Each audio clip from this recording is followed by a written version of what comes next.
സ്ത്രീ ശാക്തീകരണം ഏറ്റവും സജീവമായി ചർച്ച ചെയ്യപ്പെടുന്ന ഈ കാലഘട്ടത്തിൽ പ്രസക്തമായ നോവലാണ് ശാന്ത.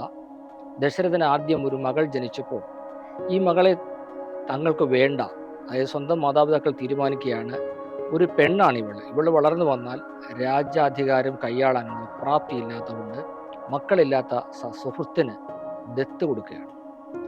അങ്ങനെ സ്വന്തം മാതാപിതാക്കളാൽ തിരസ്കരിക്കപ്പെട്ട ഒരു പെൺകുട്ടി വലിയ വേദനയോടുകൂടിയാണ് ലോമപാതൻ എന്ന് പറയുന്ന അംഗരാജ്യത്തെ രാജാവ്. ഈ ലോമപാതനെ കൃത്യമായിട്ട് ആളുകൾക്ക് തിരിച്ചറിയാൻ സാധിക്കും. വൈശാലി എന്ന സിനിമയിൽ ബാബു ആന്റണി അവതരിപ്പിക്കുന്ന കഥാപാത്രമാണ് ലോമപാതൻ. അദ്ദേഹത്തിൻ്റെ മകളുടെ റോളിൽ ആ സിനിമയിൽ പാർവതിയാണ് അഭിനയിച്ചത്. പക്ഷെ അതിൽ വൈശാലിക്ക് മുൻതൂക്കമുള്ളതുകൊണ്ട് ഈ കഥാപാത്രത്തിന് പ്രാധാന്യം കാര്യമായിട്ട് വന്നിട്ടില്ല. ശാന്തി എന്ന് പറയുന്ന പേരുള്ള ആ കഥാപാത്രത്തിന്റെ ജീവിത രൂപകയാണ് ഈ നോവലിന്റെ ഇതിവൃത്തം. അപ്പൊ ഈ അംഗരാജ്യത്ത് ദത്തുപുത്രിയായി ചെന്ന ശേഷം അവിടെയും ഇവൾക്ക് സമാനമായ അനുഭവമാണ്. ലോമപാതനും പറയുന്നത്, നീ സ്ത്രീയാണ്, നിനക്ക് ആകെ ചെയ്യാവുന്നത് ഭർത്താവിനെ ശുശ്രൂഷിക്കുക, കുട്ടികളെ വളർത്തുക, കൂടി വന്നാൽ പാചകം ചെയ്യുക.